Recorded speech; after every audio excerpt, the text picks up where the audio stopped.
Pemirsa, ketimpangan angka kemiskinan di Indonesia versi World Bank dan Badan Pusat Statistik BPS memicu perdebatan. Pasalnya jarak kedua versinya bak langit dan bumi. Lalu apa yang membuat keduanya memiliki perbedaan sangat signifikan?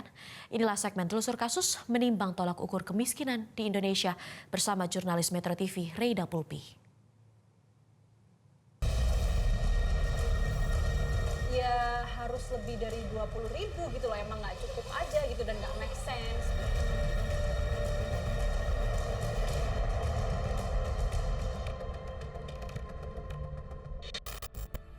Pemirsa, ternyata ada perbedaan jumlah kemiskinan di Indonesia versi World Bank dan BPS. Kalau versi World Bank ini sebanyak 194 juta jiwa, sementara kalau versi BPS ini ada sebanyak 24 juta jiwa yang termasuk dalam golongan miskin.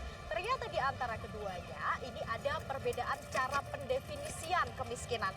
Lalu mana yang lebih realistis? Apakah versi World Bank atau versi BPS? Ikuti penelusuran kami. Ketimpangan angka kemiskinan di Indonesia versi World Bank atau Bank Dunia dan Badan Pusat Statistik atau BPS memicu perdebatan. Pasalnya jarak kedua versi ini bak langit dan bumi.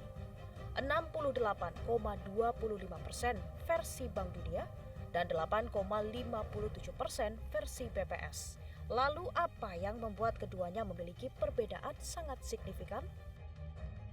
Kita coba lihat pemirsa bagaimana BPS menghitung kemiskinan di Indonesia ini menggunakan cost of basic needs, di mana dalam satu harinya dihitung makanan 2.100 kilokalori, kemudian non makanan seperti rumah, pakaian, kesehatan dan juga pendidikan yang sudah digunakan sejak tahun 1998. Totalnya satu hari ini sekitar Rp20.000, artinya orang-orang yang mengeluarkan pengeluaran untuk kebutuhan pokok di bawah Rp20.000 itu termasuk golongan miskin. Kemudian kita lihat bagaimana cara World Bank menghitung kemiskinan di dunia menggunakan purchasing power parity atau P3. Nah, pada tahun 2024 P3 ini naik menjadi 8,30 US dollar. Ini termasuk salah satunya adalah Indonesia untuk negara berpendapatan menengah ke atas. Nah, dihitungnya ini bukan menggunakan kurs dolar, namun untuk 1 US dolar P3 ini adalah sekitar Rp5.993.000 atau yang kalau kita kurskan menjadi rupiah menjadi Rp41.52. Artinya orang-orang yang mengeluarkan pengeluaran untuk basic needs atau kebutuhan pokok dalam satu harinya di bawah Rp41.000 termasuk dalam golongan miskin. Jaraknya cukup timpang pemirsa, Rp20.000 dan Rp41.000. Nah, yang menjadi pertanyaannya, apa dampaknya jika ada perbedaan dari bagaimana cara menghitung kemiskinan di suatu negara? Tim Metro TV menemui dua warga Jakarta, Dinda dan Dio. Halo Kak, nama aku Dinda, umur aku 24 tahun dan aku belum menikah. Perkenalkan, nama saya Dio, usia sekarang 29 tahun, status sekarang sudah menikah dan punya anak satu. Kami mencoba mencari tahu berapa pengeluaran keduanya dalam satu hari untuk transportasi dan makan. Karena aku ngekos, jadi aku ke kantor jalan kaki Kak, dan kalau makan kira-kira 50.000 lebih seharinya. Sekali makan paling murah 15.000, paling mahal 30.000. Karena kebetulan kan suami kan pekerjaannya kan freelance ya, jadi dia juga lebih banyak keluar juga.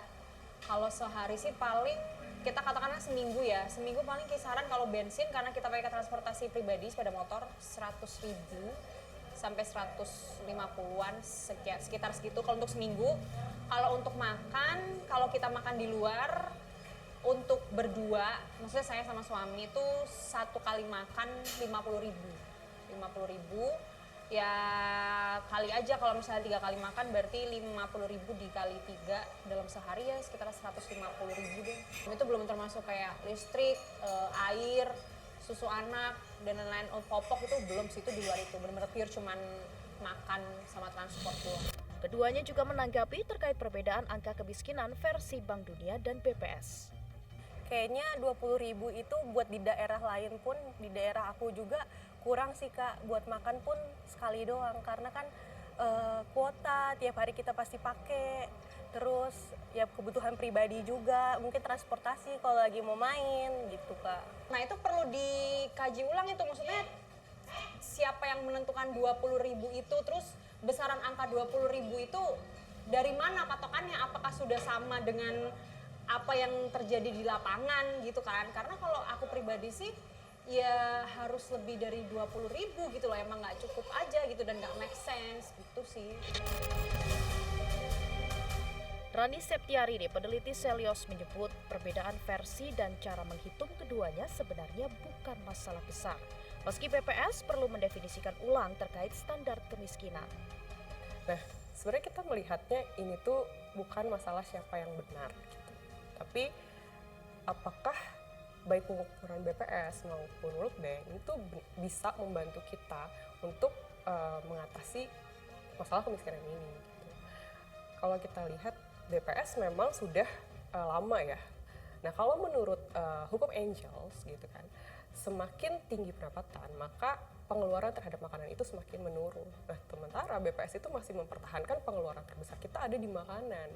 Padahal saat ini kebutuhan kita kan bukan cuma hanya makanan. Mungkin mau definisikan ulang ya, mendefinisikan ulang kemiskinan itu seperti apa sih? Rani menambahkan bukan hanya Bank Dunia dan BPS yang memiliki penghitungan berbeda. Namun antar kementerian di Indonesia pun memiliki cara hitung yang berbeda pula. Kita ambil contoh aja dari BPS itu 2,4 juta. Sementara BPJS PBI, penerima bantuan iuran itu kan dikategorikan masyarakat tidak mampu atau miskin ya. Itu 96 juta. Nah, ini dari sama-sama pemerintah nih. Yang satu bilang 24 juta, yang satu 96 juta. Kan udah beda. Sayangnya BPS belum berkenan untuk kami wawancara terkait hal ini. Meski pada awal Mei 2025, Kepala BPS Amalia Adininggar Widyasanti menyebut perbedaan data yang signifikan tak bertentangan. Sebab standar yang dibuat oleh Bank Dunia disusun berdasarkan median garis kemiskinan 37 negara berpendapatan menengah ke atas, bukan hanya Indonesia secara spesifik. Lalu apa dampak perbedaan angka kemiskinan ini? Itu kan pasti berdampak sekali dengan berapa besar anggaran yang harus kita keluarkan untuk membantu untuk masyarakat miskin gitu kan. Karena kan tujuan kita adalah menurunkan kemiskinan. Kalau SDGs tujuannya adalah memberantas kemiskinan gitu kan. Nah, kalau misalnya kita nggak punya angka yang tepat gitu, pasti kan anggarannya tidak akan tepat gitu dan tidak akan menyasar orang-orang yang tepat gitu. Itu kan juga akan jadi ketidakpastian ya ketika kita menganggarkan misalnya bantuan sosial atau kesehatan gitu, berapa banyak masyarakat miskin yang harus dibantu dengan PBI dan lain-lain, itu pasti akan sulit. Kemiskinan di Indonesia perlu segera dientaskan. Salah satu cara pertama adalah dengan memiliki data pasti. Bukan untuk pamer belaka bahwa angka kemiskinan bisa ditekan, namun bagaimana bantuan tepat sasaran. Sejumlah pihak mendorong BPS dan pemerintah Indonesia untuk mengubah atau mendefinisikan ulang kemiskinan di Indonesia. Tujuannya adalah bantuan dari pemerintah ini bisa tersalurkan dengan tepat bagi mereka yang benar-benar membutuhkan. Nah, bagaimana menurut Anda? Dari Jakarta, Tim Liputan Metro TV.